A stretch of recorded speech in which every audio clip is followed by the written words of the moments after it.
Sebagai salah satu perguruan tinggi negeri di Provinsi Kepulauan Riau, Universitas Maritim Raja Ali Haji terpanggil untuk berkontribusi mendukung program penguatan ekonomi nasional di tengah masa pandemi COVID-19 melalui Lembaga Penelitian dan Pengabdian Masyarakat dan Penjamin Mutu yaitu LP3M menetapkan pelaksanaan dan penetapan tahapan-tahapan kegiatan kuliah kerja nyata Kukerta tahun 2021. Sasaran Kukerta merupakan pelaku usaha UMKM dengan tetap memenuhi prinsip-prinsip dasar kompetensi akademik kewirausahaan dan profesional yang menghasilkan program pengabdian di masyarakat yang memiliki nilai mutu, relevan, dan bersinergis dalam meningkatkan pemberdayaan masyarakat. Tujuan kuliah kerja nyata Universitas Maritim Raja Ali Haji. Tujuan umum 1. Mendukung dan menguatkan ekonomi masyarakat melalui peran pelaku UMKM. 2. Meningkatkan kepedulian dan empati sivitas akademika Universitas Maritim Raja Ali Haji dalam mendukung dan menguatkan para pelaku UMKM dengan mengadakan Kukerta Umrah dengan tema di era next normal UMKM bangkit, satu mahasiswa, satu UMKM. 3. Mengimplementasikan Kukerta Umrah berbasis teknologi informasi dan mengelaborasikan promosi digital terhadap para pelaku usaha UMKM. 4. Memberikan dukungan dan mengedukasi masyarakat untuk tetap mengembangkan kegiatan ekonomi khususnya bagi para pelaku UMKM melalui sarana dan kemudahan yang dipersiapkan oleh pemerintah. Tujuan khusus 1. Meningkatkan pemahaman masyarakat terhadap izin usaha mikro kecil UMK dan izin UMKM dan nomor induk berusaha NIB. 2. Memberdayakan masyarakat dengan sentuhan ilmu dan teknologi serta meningkatkan dan mengembangkan ekonomi lokal masyarakat melalui manajemen usaha dan strategis pemasaran bagi para pelaku UMKM. 3. Melakukan advokasi kepada masyarakat para pelaku UMKM untuk memenuhi standar kualitas produk bagi pelaku usaha. 4. Membangun kerjasama dengan media online dan media elektronik untuk mempublikasikan pelaksanaan hasil Kukerta Umrah tahun 2021 melalui media sosial. Saya Muhammad Wahyu S. dengan NIM 1805742010074, program studi Ilmu Hukum Fakultas Ilmu Sosial dan Ilmu Politik, siap melaksanakan kegiatan kuliah kerja nyata Kukerta Gelombang 2 Universitas Maritim Raja Ali Haji tahun 2021 dengan kegiatan ekonomi masyarakat yang berada pada domisili saya yang beralamat di Jalan Sawang, kilometer 7, Kelurahan Tanjung Batu Barat, Kecamatan Kundur, Kabupaten Karimun, Provinsi Kepulauan Riau. Saya memilih salah satu pelaku UMKM yang bergerak di bidang otomotif yang dimiliki oleh Nurrahim Putra dan rekannya Solihin dengan nama Toko PS Ban Motor. Inilah Tanjung Batu Kundur, sebuah kota kecil yang dimana belum banyak diketahui masyarakat luas. Kota kecil ini berada di Kecamatan Kundur, Kabupaten Karimun, Provinsi Kepulauan Riau. Kota ini barulah mulai naik eksistensinya setelah resmi berdiri Sekolah Polisi Negara pada Senin 1 Agustus 2016. Di Tanjung Batu terdapat banyak pelaku UMKM yang berkembang, tetapi semenjak seluruh dunia terdampak wabah penyakit COVID-19, pelaku UMKM Tanjung Batu juga terkena dampak negatifnya, yang dimana pelaku-pelaku UMKM di kota ini mengalami kesulitan. Bahkan ada yang gulung tikar. Ini karena faktor modal usaha semakin tidak memadai untuk keberlangsungan UMKM dikarenakan omset usaha yang kian menipis akibat permintaan pasar yang menurun. Ini semua terjadi tentu bukan tanpa sebab. PSBB yaitu pembatasan sosial berskala besar yang ditetapkan oleh pemerintah melalui peraturannya membawa dampak besar bagi pelaku UMKM yang menyebabkan permintaan pasar menurun secara drastis. Tentu pemerintah menetapkan kebijakan tersebut juga bukan tanpa alasan. Ini dilakukan untuk keselamatan seluruh rakyat Indonesia dan negara. Tetapi pemerintah juga memberikan dua program bantuan untuk solusi dampak buruk yang dialami pelaku UMKM. Bantuan yang pertama yaitu berupa dana hibah untuk UMKM yang berjumlah 2,4 juta rupiah yang dikenal sebagai Banpres Produktif atau BLT untuk usaha mikro kecil menengah. Kedua adalah bantuan program kredit usaha rakyat. Bantuan tersebut sedikit membawa udara segar bagi sebagian pelaku UMKM, tapi masih ada juga yang belum mendapatkan bantuan, bahkan masih ada yang tidak mengetahui bagaimana cara memperoleh bantuan dari pemerintah tersebut untuk para pelaku UMKM.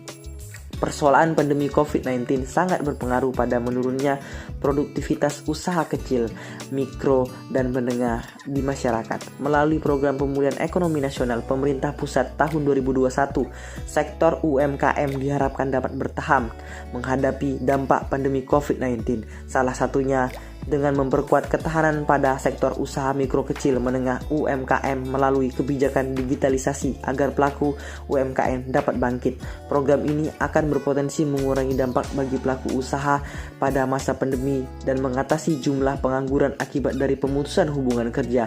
Oleh karenanya, pada sektor ekonomi para pelaku UMKM tidak lagi dipandang sebagai bagian alternatif penyelesaian persoalan nasional, melainkan menjadi tulang punggung atau pondasi pemulihan ekonomi negara.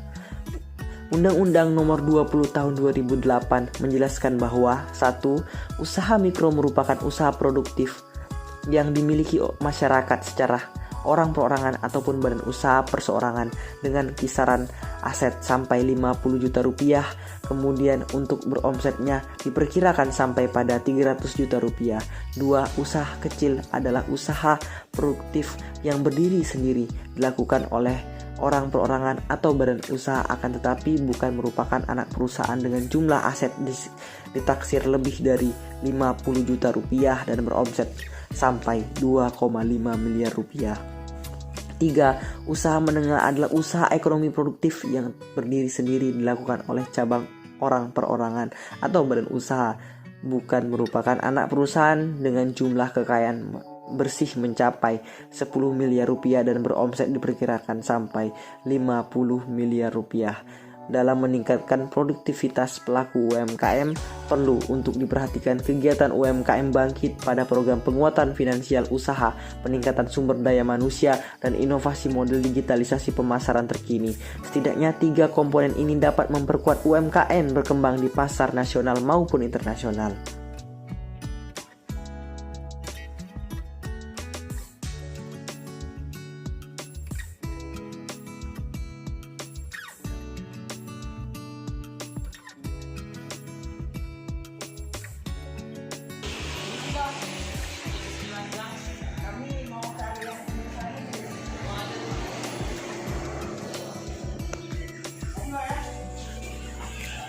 Ini sudah ada yang bisa dibantu nih.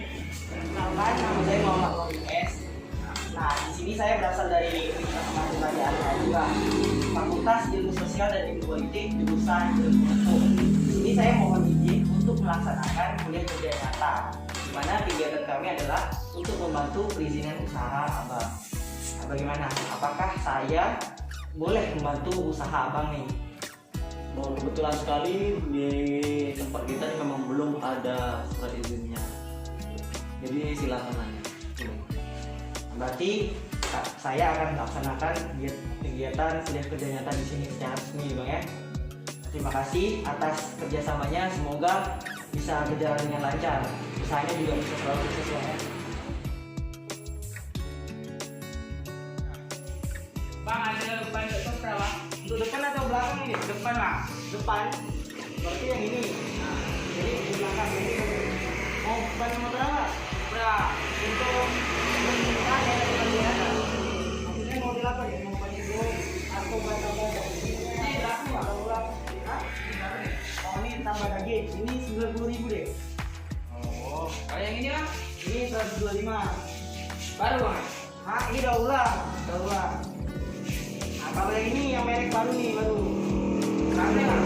150. Ini tapi itu otomatis. Oke. Jadi, yang belakang kita ya Bang? Nah, oke, yang ini berarti ya. Yang belakang ya. Ya. Yang ini tambah daging. Berapa sama juga Bang? Ini 90. Oh, Oke tak? boleh lah. Boleh. Nah. Hah? 90 kan, Bang? Oke. Nah, ini Bang. Thank you. Makasih ya.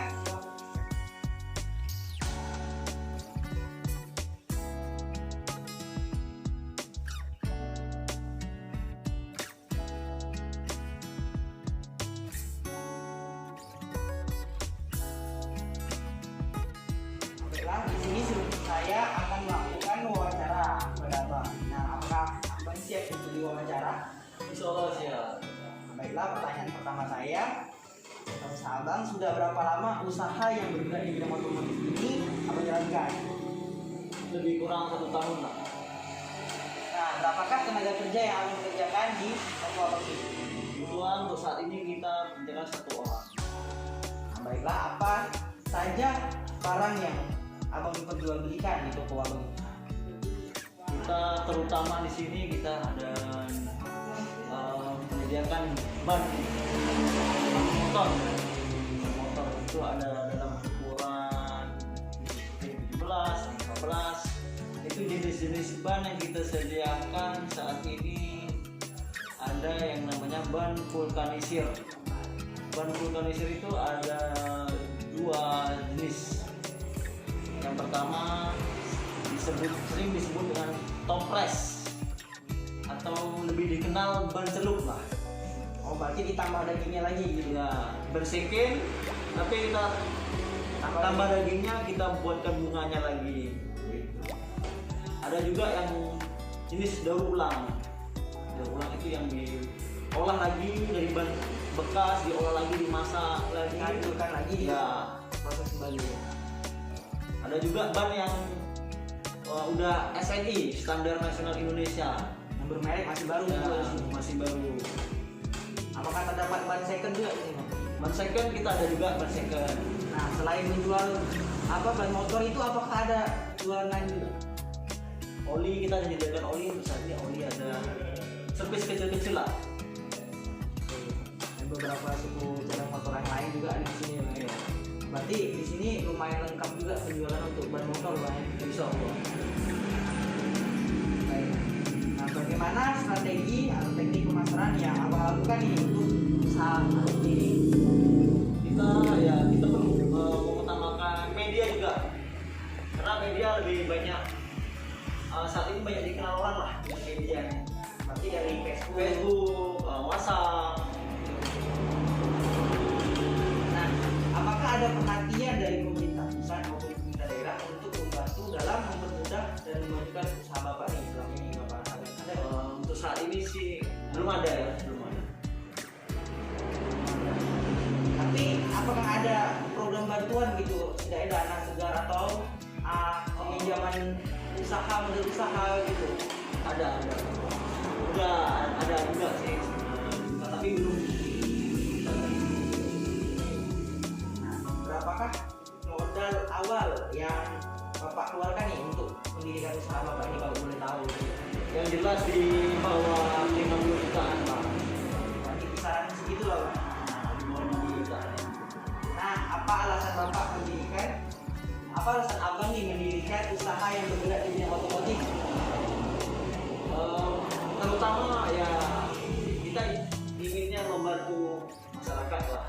Apalagi di zaman COVID ini kita kan jual ban ini ada yang harganya itu terjangkau lah, untuk masyarakat kecil itu terjangkau lah. Jadi pas di kantong masyarakat juga. Ya, gitu. Tapi kalau mau yang bagus ya harganya pun ada juga kita sediakan. Jadi dari berbagai kalangan jenis ban motor yang dari yang rendah sampai spesifikasinya tertinggi ada di sini ya. Oke. Nah, apa nih harapan Abang untuk usaha Abang ke depannya? Ya inginnya kita memajukan lagi lah usahanya, ditambahkan lagi kualitas barang, produknya kita tambah lagi. Kalau bisa berbagai merek kita masukkan juga. Baiklah, sekian wawancara dari kami. Semoga apa yang saya lakukan di sini membantu perizinannya, membantu juga untuk pelaksanaan usaha Bapak itu lebih berkembangnya lagi nanti, karena sudah dipermudah dari izinnya, juga melakukan aktivitas bisnis juga lebih leluasa, jadi lebih mempercepat perkembangan bisnis Bapak ini. Abang ini ya. Oke, terima kasih. Nah, baiklah, di sini saya akan menyerahkan surat izin berusaha sekaligus nomor induk berusaha kepemilikan usaha Abang ini. Nah, bisa dilihat sendiri dari Abang ini kemana.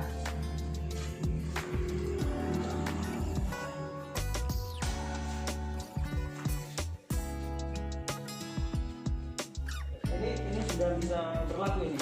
Ini ini berlaku di seluruh Indonesia nih. Selain ini apakah ada dokumen lain untuk surat perizinan usaha? Nah, sebenarnya ini sudah cukup karena ini udah kalau kemarin itu kan dia dua, ada UNK sama NIB itu berbeda. Nah, sekarang ini digabung nih pemerintah menggabungkan antara NIB dan UNK-nya, surat izin berusaha itu bergabung sama surat izin usaha. Nah, ini sudah berlaku.